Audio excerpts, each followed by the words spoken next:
Welcome to the North Bank. This is a special edition. Debray, last night he dropped a video, and I think it's kind of interesting. That's why I want to get it back up for today, just for the people who haven't seen it. So without further ado, I'll hand you over to Paul.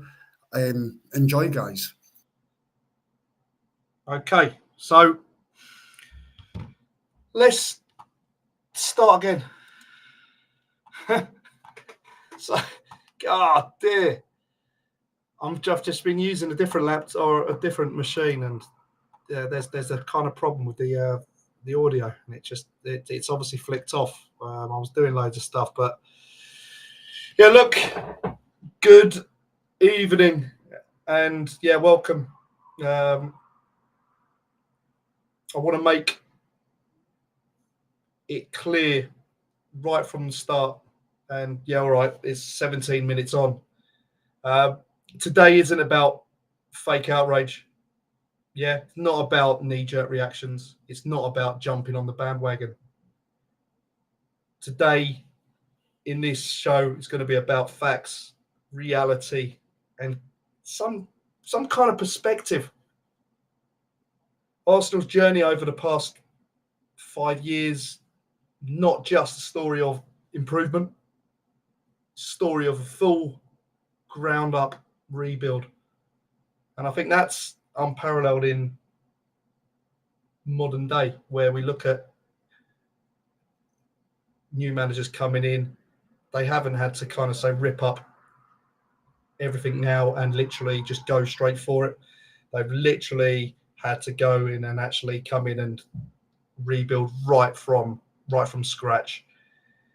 All of you watching online that are saying Arteta's failed, or 5 years and no league titles, stay tuned, because I think you're gonna hear something, and because the truth is far deeper, far more impressive, far more real than all the crap over social media that is being plastered around. And I've been lucky not to have really got caught into the whole bubble of social media last night after the game and this morning and through the day. Yeah, look, we had a really good battle against PSG, the best PSG team since money was coming into the club. Yeah, a proper team there, and obviously good luck in the final. Obviously regrets on the first leg. I think had we lined up in the first leg like we have done, yeah, in the second leg, then it would have been a lot closer. And yeah, I'm gutted. It's almost like what if the famous what ifs. But I think had we have had a Partey in that centre, and then you'd have had the whole kind of the chemistry of the whole team all kind of going together, and at home with the atmosphere that we've got, and everyone is seeing the way we're playing and the way we're moving around with the ball, then I think everything would have been a far more receptive. I think just overall, but that's a hearsay kind of thing. I think it'll be very close, and we move on. But yeah, that's all I want to really talk about yesterday. But let's rewind and let's go back to December 2019. Arteta joins just before Christmas, and Arsenal sitting in 11th place in the Premier League. I mean, teams like Wolves, Leicester, Sheffield United, they were all ahead of us. And then, worst of all, half of the senior players in that squad didn't really want to be there. Yeah, with players like Mustafi, Socrates, Kolasinac, all on massive wages. Ozil, all unwanted. And it didn't take Arteta long to work out that they weren't needed. The culture was rotten. There's no backbone, no identity. I mean, the squad just back then, and you look at it and you think, yeah, it's filled up with players that you'd have heart attacks just kind of watching them. I mean, the defenders, the nail biting 11. I'd call like say, look, David Luiz, Socrates, Mustafi, Rob Holding, Chambers. And then you got Suarez. You've got Mari, who come in those latter two in January. They were the only Arteta signings in 2019. Look at Emi Martinez. You look at those kind of profiles of players, and you're looking at the players that Arteta was trying to kind of move on. Not right. Look at what Martinez has now become and his makeup. Look, I don't particularly like him whatsoever, and I think that's why he was sold on. Look at our midfield in that time: Torreira, Guendouzi, look, Ozil, Ceballos on loan, Willock, and Maitland-Niles. Obviously, Saka was being used at left back, so majority of the time. So wasn't a huge amount of quality there. Obviously, Granit Xhaka being stripped of the captaincy before Arteta joined as well. So there was obviously huge issues going on in the squad before Arteta even came.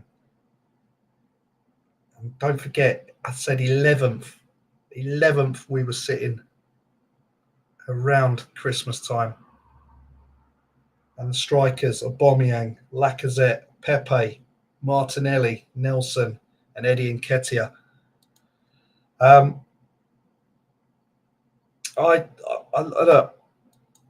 go back and look. This was his first game, and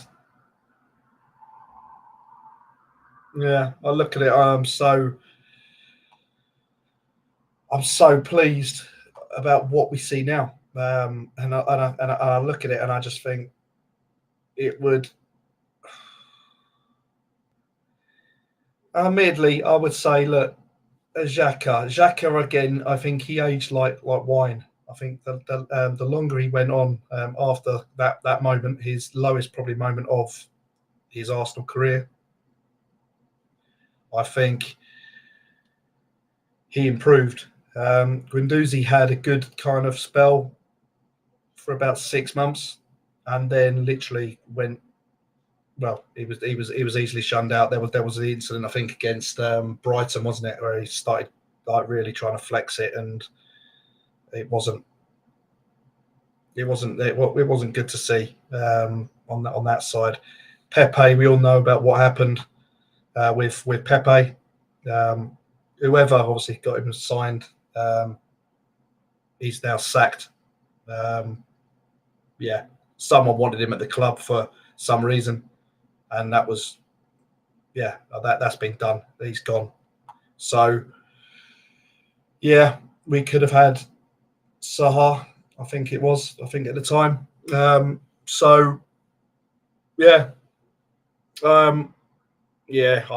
It's heads rolled on that deal in its own, and just wasn't good. And look at that price as well for what was spent. Rotten. The whole culture of the club rotten. And we'll go on then. The reset, clearing the deadwood. Clearing the deadwood was kind of like a term that was kind of used for the phase one of Arteta's little project, which again, people are kind of taking that very literal, and we're talking about phase 1, phase 2, or 5 phases. We're not classing a total refresh, a total from scratch rebuild, literally as phase 1 is year 1, year 2, year 3, year 4, year 5. It can't happen in this level. Look where we were. Look where we had to then go to get to then be able to challenge. And you'll see straight away that it can't be that. And people are swearing by it and literally holding on to that and saying, "Oh, he's on phase 5. He's got to go. He's got to go." And I look at it and look, it wasn't a tweak. It was never going to be a tweak. Yeah, there was at the start. There was never a quick, easy fix. Yeah, couldn't just add one big signing, expect miracles. Yeah, Arteta had to rip up the whole squad, and he did. Players left for free because no one wanted them. End of. Full stop. That's why we had players with minimal time left on the contracts. We even had to pay off some of the players. Look, reminder, Ozil, Mustafi, Kolasinac, Socrates, Aubameyang, all paid off or left on freeze. It wasn't because Arsenal was stupid. It's because the previous era left us saddled with players on crazy contracts who just didn't want to fight for that red and white shirt. And that's the sad thing about it. Yeah, there were a lot of, and it's well publicised through the years, of players being a little bit too comfortable and not really showing. And look, this is the whole kind of way of how the club had been run, or how it had become. And look, the first 2 seasons, we terminated more contracts than any other Premier League club. I mean, that's a stat to literally just pin up and say, look, well, it's unheard of. It's not done. And this is why I say it's not just a quick fix. Not quick fix whatsoever. And as I say, you look at the players as well. Like, look, we let people go. Look, we signed Saliba. We let him go back on loan, which was obviously 100% the right thing to do. That next season, we literally brought in a few other players to help out. Yeah, obviously this was his first kind of year where he could kind of go in and say, right, okay, I need some players. And you looked at it right from day one, and he would have gone and said, right, okay, look, I need X, I need this one, I need this. Straight away, Thomas Partey, Gabriel, look, Pablo Mari, still Martin Odegaard, 2 million loan fee to get him in. And you look at it, look, the players obviously left. They've gone. Yeah, look, we ripped up, and we've kind of upgraded a couple of positions. It isn't like we've now made ourselves stronger, because again, look, we've released X amount, and then we've only signed a couple of others. So, yeah, look, this was part one, I would say, of phase one. Yeah, I don't actually class it as phase one. I mean, I'm looking at the 2021-22 season as being phase one. And I'll tell you why. And it's when you look at what we got, and then you look at we got rid of there. We've just promoted Smith Rowe from the youth ranks. We've brought in Willian. Look, we're not really getting shot of all the dead wood that we've got. We're not there yet. Yeah, there's still a huge amount that we have to get rid of, and we went through into that 2001 2002 season, and this is where I say phase one started. Because look, to get rid of the deadwood, you need fresh stuff coming in. And when you look at it, you look at this, and it's like you've got rid of all those players. In comes all the players that we signed. Look, Ben White, Odegaard for around £30 million. Aaron Ramsdale, Tomiyasu, Lokonga, Tavares. Yeah, admittedly, not all of them hit the heights or have hit the heights as yet. Obviously, Ramsdale already gone, but he done a job. Yeah, he had a purpose there, and we ended up getting some good stuff out of him. So the long-term project signings, young, coachable, high ceiling. Yeah, that is the start. 6 players that potentially could get us to that first phase, enabling us to get rid of players. At the end of it, look, Willian, David Luiz, Willock. Yeah, look, all of them gone. Yeah, we still then had Torreira, Guendouzi, Bellerin, Nelson, and Renarsson as well, I think it was. They all went on loan. Yeah, offloading the players that aren't going to be part of that project. Yeah, the senior old guard players gone. I think in January, all we did was, well, I think KSE flexed their muscles with Trusty. It turned out he wasn't so trusty, but we signed him, but then sold him a year later for about £4 million profit, I think it was, or roundabouts, or about £3 million profit. And then we signed Matt Turner again from America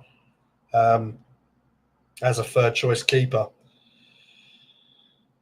In January, again, the clear up carried on. Yeah, obviously Aubameyang eventually did go. Mari went on loan. Chambers obviously went as well. Kolasinac went also, with Maitland-Niles, and Balogun went going on loan again. So again, the clear out of those non-core players, the ones that you're not going to be relying on. Yeah, look, I mean, Aubameyang, yes, he was captain, but it was soon clear that his kind of issues were ingrained in the whole squad. Yeah, I look at it, and one thing always hits me. And look, I'm rambling in there at the minute, and I'm rambling at screens. I want questions from you guys as well, watching. Aubameyang, obviously, the biggest thing that really hit out at me was the fact that North London Derby Day, the day that we totally focus on, he turns up late and he doesn't play. And you look at it like that and you think that it's just absurd on that side. So I'm pleased. But yeah, he had to go. He had to go on that side. And it was an important part. And that's why I say it is phase one. Yeah. All those issues done, dusted. And now it is, let's focus on getting more players in and around to strengthen what we've just bought. And I'm going to look at the spending facts as well, not myths. And it's been said for so long.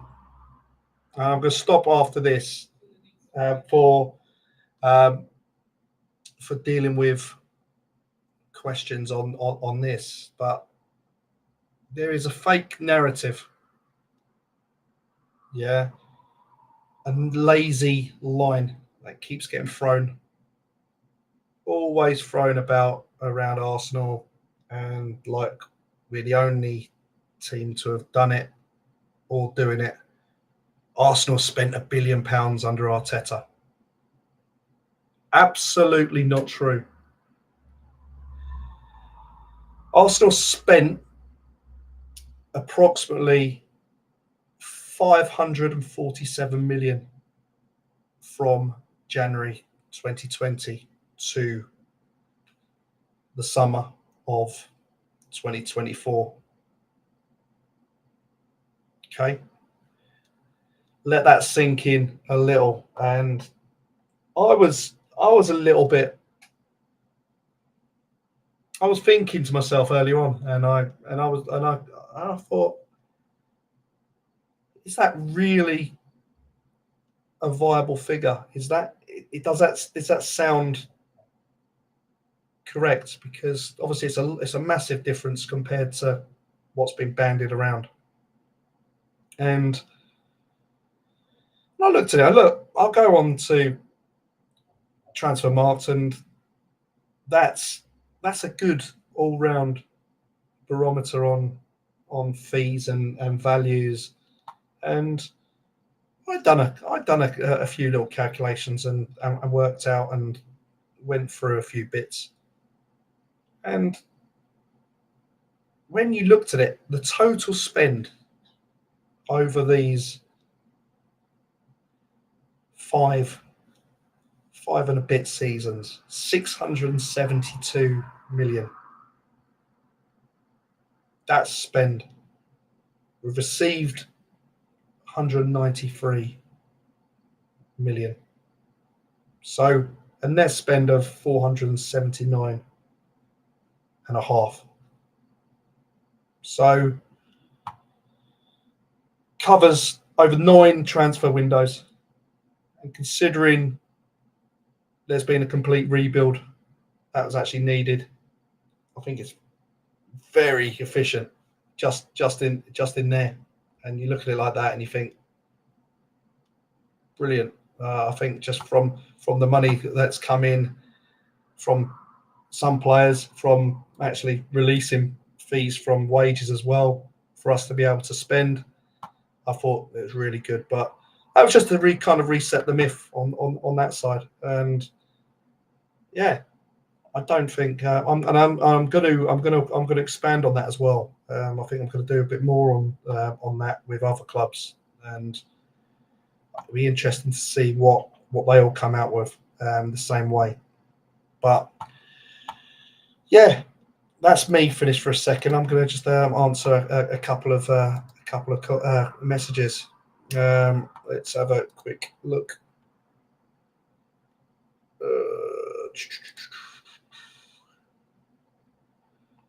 Just work out what I miss. Obviously, Mark's obviously in the chat, watching along.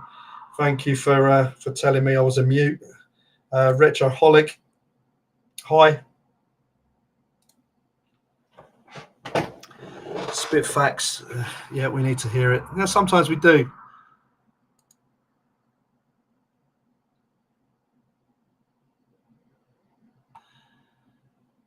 Yeah, bar the defence in 2019, which is far better now. I don't think the current attacking options are better. Now, look, I think we know we are missing certain things, but I certainly like to say that I think it's only the striking side of things that would be the only difference. If we chucked in a striker right now into what we've got, a retro, I think you'd almost be kind of saying the other side now. If we had, say, an Isak, or we had Gokeres, or whoever alongside, say, a Martinelli and a Trossard or a Saka, does that mean if we have a striker that there's going to be more freedom for those wider players? We don't know. It's an unknown at this precise minute. I don't know how Arteta is going to set up with an actual full-on striker. And I know we've seen Jesus play, but again, he was more of that pressing player and then kind of still dropping deeper to kind of help out in midfield, and then everyone else runs off. So again, this is what we don't really know. So yeah, it's a good one, retro. But as I said, I think it just depends on where you look at it, and what it is. But look, if I was putting in a prime Aubameyang or a Lacazette, then I think we probably would be better. I think you said that on the next one. Yeah, the 2019 team scares me as well. I had shivers, I had shakes just reading the names. So yeah, imagine what it was like being in the stadium. Absolute madness.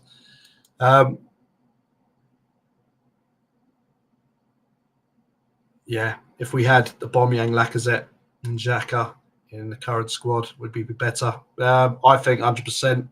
I thought we missed a little bit when Xhaka moved on, and this is why I said Xhaka almost is like a fine wine. He started improving and started playing, and he obviously had his best season, I think, as his last season. Had we had him in midfield as well, I think we'd have been a different level, I think, on that side. And then an Aubameyang who knows where the goal is and turns up, with a Lacazette on the bench to come on and be counted on. Yeah, I'd have had those. I'm not talking about having them at their current ages. If I had a prime Aubameyang now, then 100%.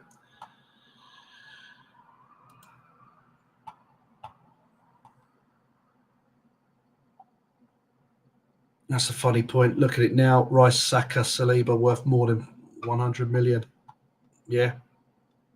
I'd say even looking at the whole kind of value, the value of the squad, and if you're contemplating that we're not in a better position than what we started off at as a club, then I think you need to stop supporting the team. Well, sorry, I'm saying supporting, because I don't think that is supporting the team.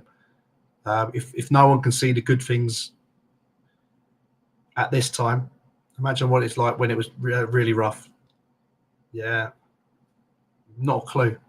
Not even close to understanding what it would have been like or what it was like down the line. Yeah, look, it's crazy. It is crazy just looking at it.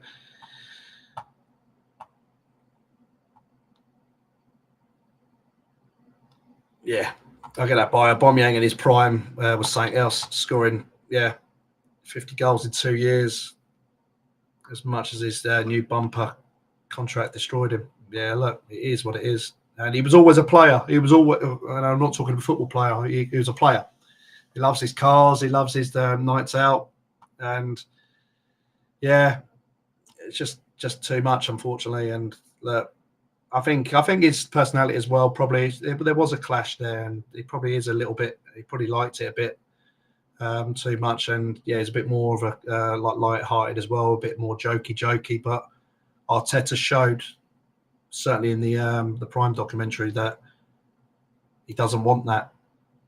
I want hungry players. I want ones that will actually want to give a shit. Yeah, I mean, as a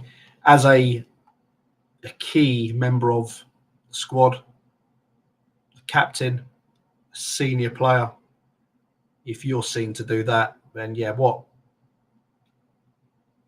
example are you setting everyone else? Has to be done. Has to be done.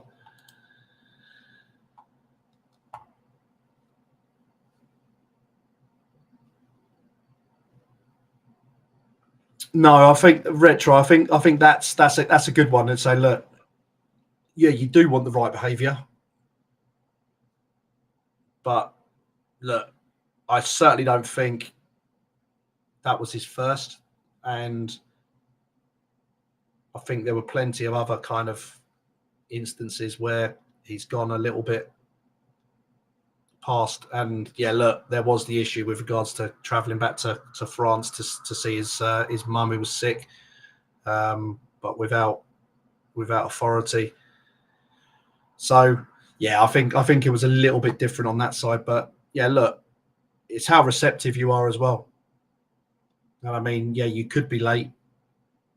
How do you react? How do you deal with that? How does that player deal with it? Does he deal with it the right way?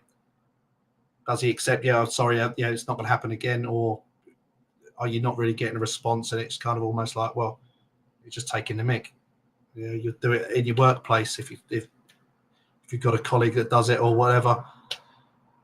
Yeah, you can see who kind of has done it as a one-off or is a problem. So yeah, it's definitely more of a big thing for him.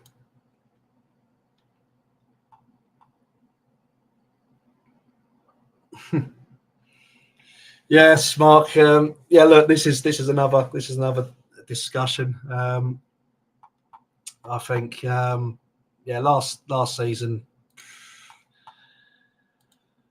if I had the answer for that, look, everyone would be asking me.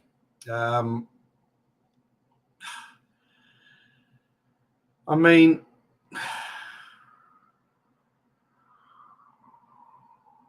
it just, did he think that he was going to get by just, yes, by scraping through what we've got? And this is what I say about, we're so close, but do we need to change it? Obviously, we have to add.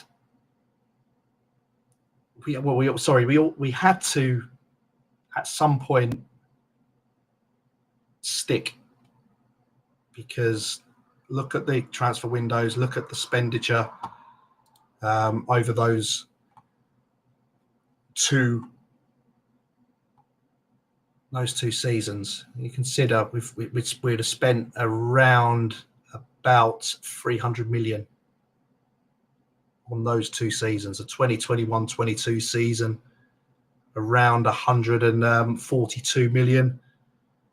The 22-23 season, or 2023 season, around 160 million there on there. So around about 300 million that we spent, and considering a time as well where we obviously were being a little bit wary with regards to financial fair play and stuff along that, as well as obviously trying to get back in to the big time, back into the Champions League and actually, stay in there.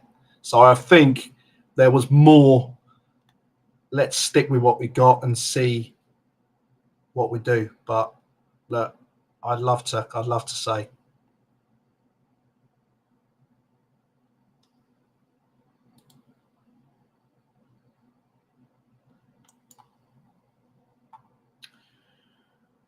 Would you look at this season as overachieving when you add context of the injuries, PGML decisions?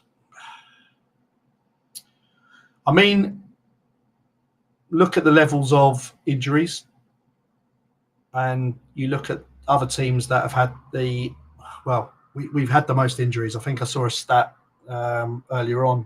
We've had 27 injuries. I think the next most injuries for a club was either 22 or 23, and they were down towards the bottom half of the table. So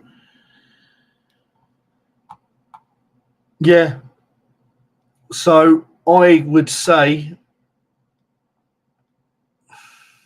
I wouldn't say overachieving. I would say they have handled it immensely. I think they've done really well on that side, and I would class our Champions League campaign more as overachieving, because it was something that I never had any hope or real feeling to say that we could go and actually win this, until we got into the position where we've got a chance here. But you have to win your bread and butter, win the Premier League. If you win the Premier League, win it 2 times, then you're ready. You're at that caliber now, and you should have your squad available to then go and actually win that competition. But as I say, it is what it is.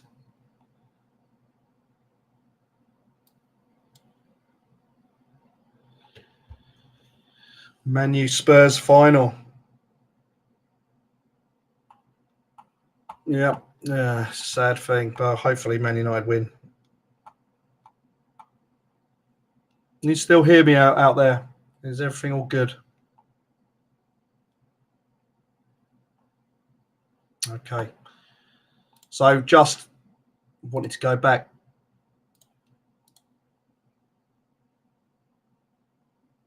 Look at that squad just now compared to Socrates, Mustafi, Kolasinac, and El Neni starting. El Neni, the only one out of that group that has any staying power with fans, because some of his performances whilst he was here were really good. He's obviously only just recently left, so he done well today. Saliba, Gabriel, Rice, Odegaard, Saka, Martinelli, players with world-class potential across the pitch. Look, we're now fighting PSG. We're now fighting Real Madrid. We're not mid-table cannon fodder anymore. 11th place we were 2019. Team has made it to the semi-finals of the Champions League, competing with teams that have been spending billions for years. Look at Chelsea. Yeah. But look, I've rambled enough. Look, if your loyalty to Arsenal, to our club, depends on instant trophies, it probably isn't the club for you. I look at it. I don't think the Kroenkes are going anywhere soon. I don't think anything's going to happen on that side. But But on the flip side, I don't think you can start rounding up on the easy target as well, because, again, that isn't a guaranteed winner either. Yeah, we could all be holding the pitchforks up for Arteta out or anything else, and we get a new guy in.